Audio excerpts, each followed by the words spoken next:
Albany's Delavan House was one of the nation's most famous hotels in 1890.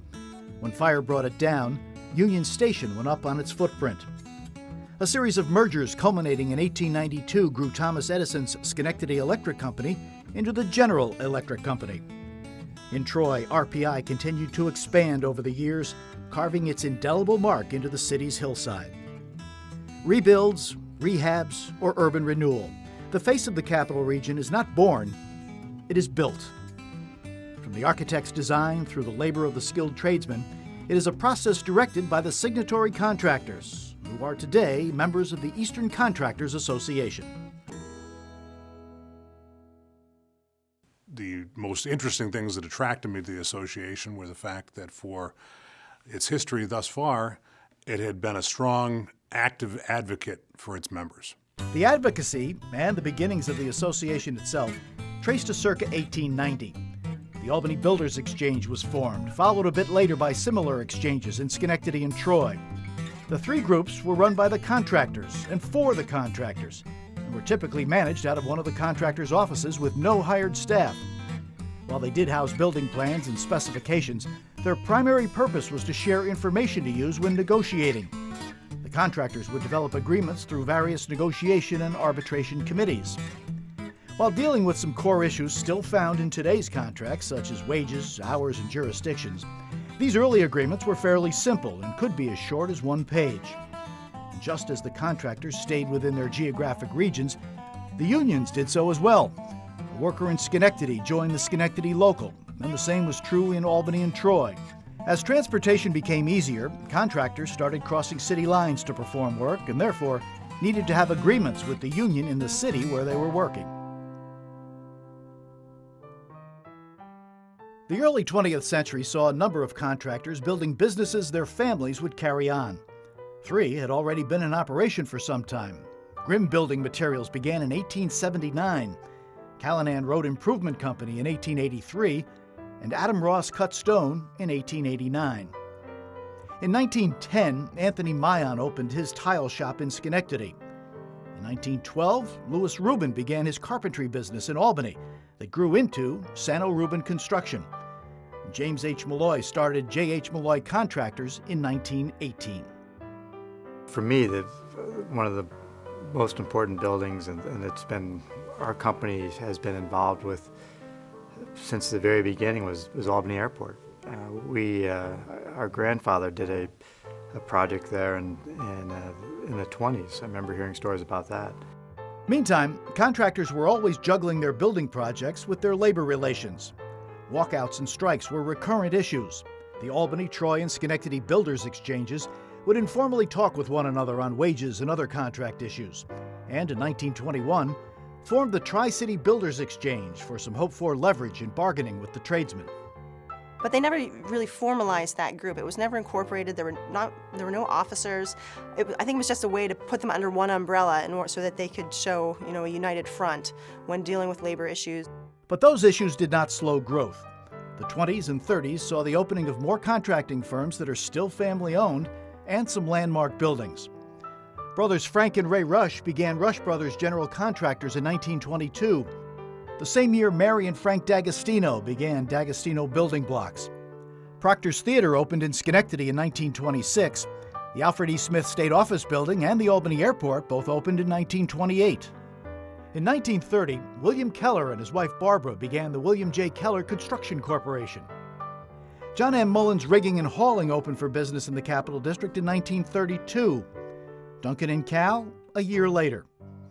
Hudson Valley Tile opened in 1938, from which its Albany Marble Division grew.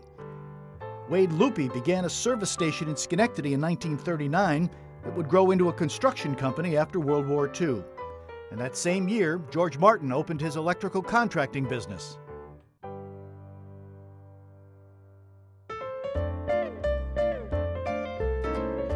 Meantime, the Albany, Schenectady, and Troy Builders Exchanges had again begun working together on contract negotiations, although they still produced separate agreements with each of the trades. In 1953, former Albany Exchange President Gerald Walbelig wrote a letter to his successor, John McManus, saying the labor negotiation process was out of date. For one thing, union demands were met far too often for management's liking. For another, the unions had professional labor negotiators, while the contractors were inexperienced in labor relations. Walbelig's words were taken to heart. By the end of that year, Leon Cromer was hired as the Albany Exchange's first labor relations director. Cromer also took on the title of managing director, and in early 1954, Albany and Schenectady agreed on a deal to allow Cromer to consult with Schenectady on jurisdictional disputes. It proved to be the beginning of a move toward a merger. The growth of the highway system was another factor. It became much easier to get to Albany or Troy, and the other thing is the younger people, the new people came in with new ideas, and that's how it just sort of began to expand. Cromer took the merger idea to the Albany Exchange members in 1955. In 1956, a joint Albany-Schenectady committee was formed to work out the details, and a few months later, Troy was brought in. Finally, on December 4th, 1958, the three building exchanges became the Eastern New York Construction Employers Incorporated. Ansel Sweet was later elected the first president of the board. It was an economical thing to do because they were getting bigger, and we could have a plan room and have some consultation rooms where you can negotiate. So I think it was wise that they made the move. I don't think it was a big event that was sort of earth-shattering. It was just kind of a normal evolution of things. Leon Cromer ended his association with Eastern New York in 1962, and Wim Van Eckeren replaced him as managing director. Van Eckeren's tenure would have its intense moments. The intensity of activity with the association, I really think, started more in the mid-'60s as the South Mall was being built. Governor Nelson Rockefeller's pet project changed the face of Albany's South End, the city's skyline, and the Capital District construction industry. Outside contractors coming in and doing that larger work, and that had a big influence on what the building trades were looking for increases and collective bargaining agreements and benefits. In 1965, the building trades walked off the South Mall job. It was over the 7-hour day. The building trades wanted to go from 8 hours to 7 hours, and the employers were really dead set against that. In 1967, Colton Harper came in with strong labor relations experience to replace Wim Van Eckeren as managing director. One of Harper's significant early moves was to hire Tony Carapresso as his assistant managing director. Colton Harper was a pleasant fellow, but I think Tony really took over the load of what went on at the time. That was Colton Harper's plan. The first thing he asked me to do was to negotiate a Teamsters contract, and I was, to say the least, extremely apprehensive about that. Teamsters number 1, 2, he let me go in by myself. The South Mall strike in '65 lasted 3 months and was the longest walkout in the country that year. Its effects, though, lasted longer.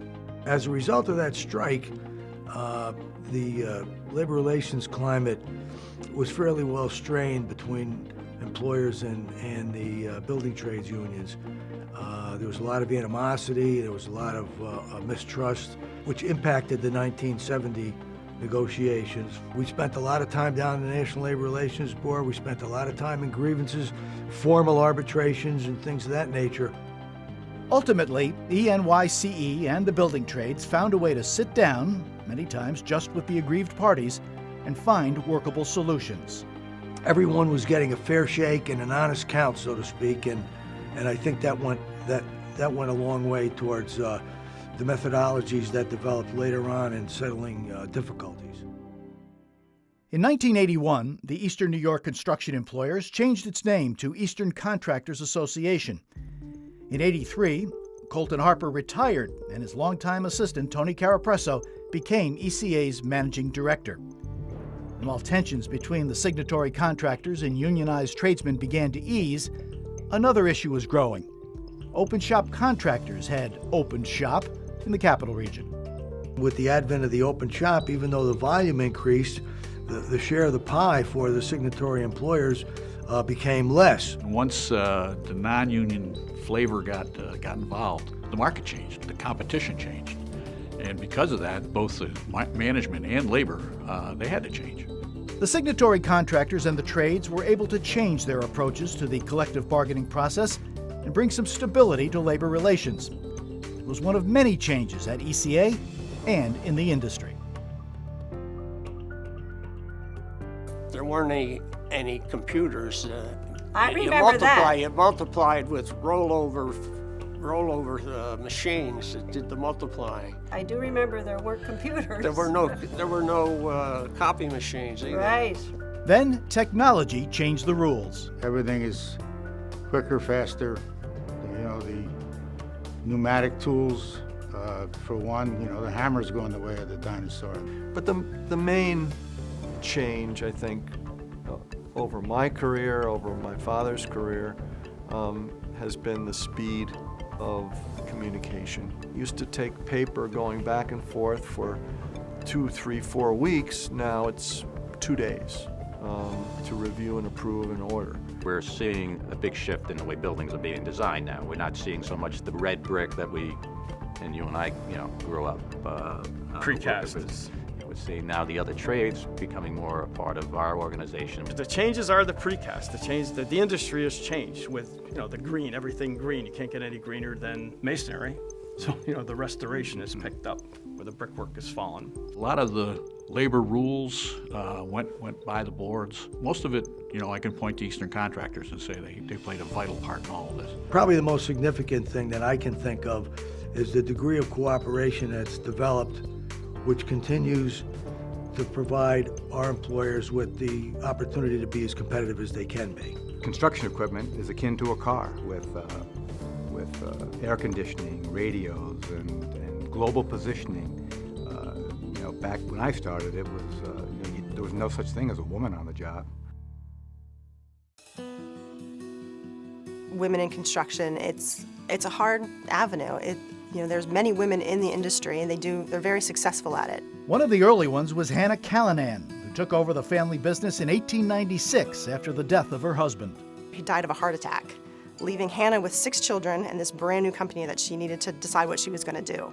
And she toughed it out. She decided she was going to run this company. But not without further crisis. 3 days after Christmas in 1902, the plant burned down.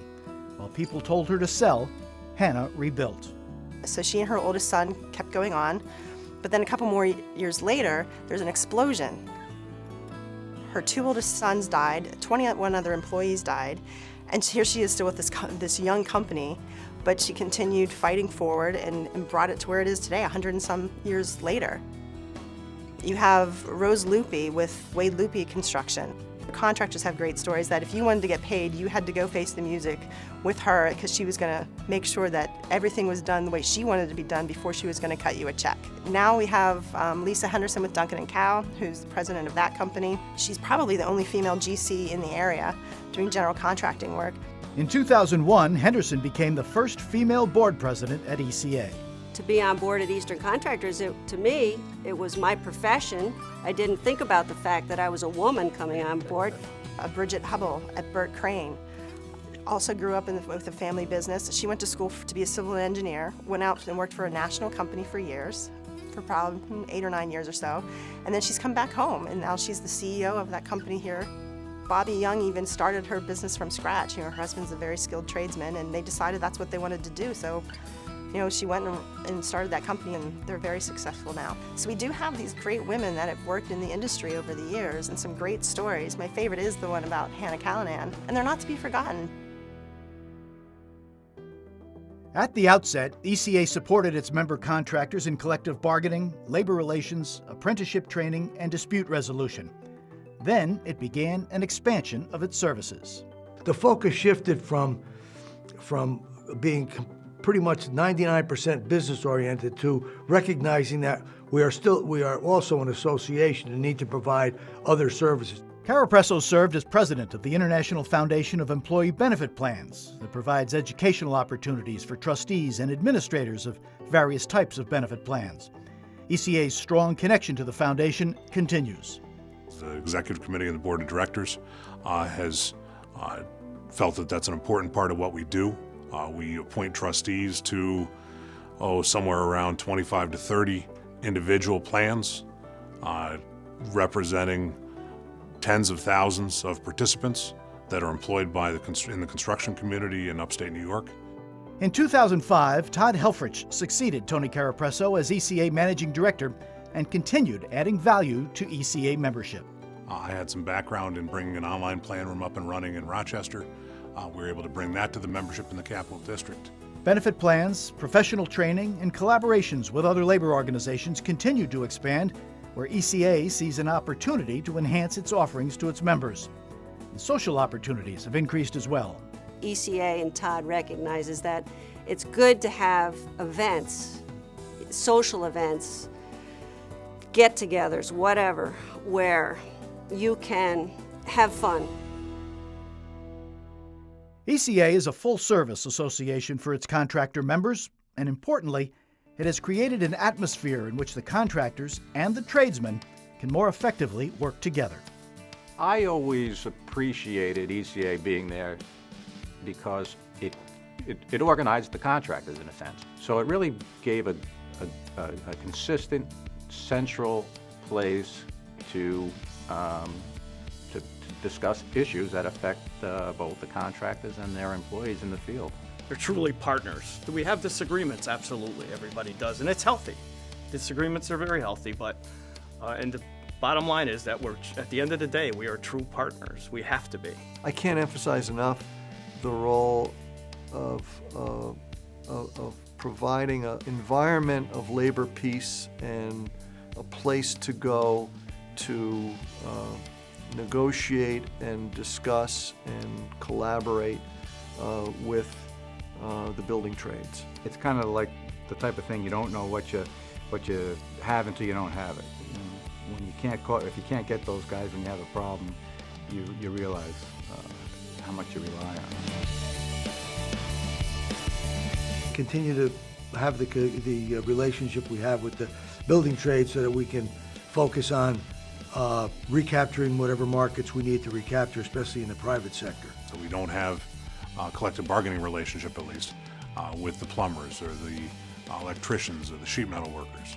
I would hope that over time we can build a stronger, more codified relationship with those unions. I'd like to see it go back to more collaboration between regions and really be a leader in that. Well, I hope that they can increase their sphere of influence.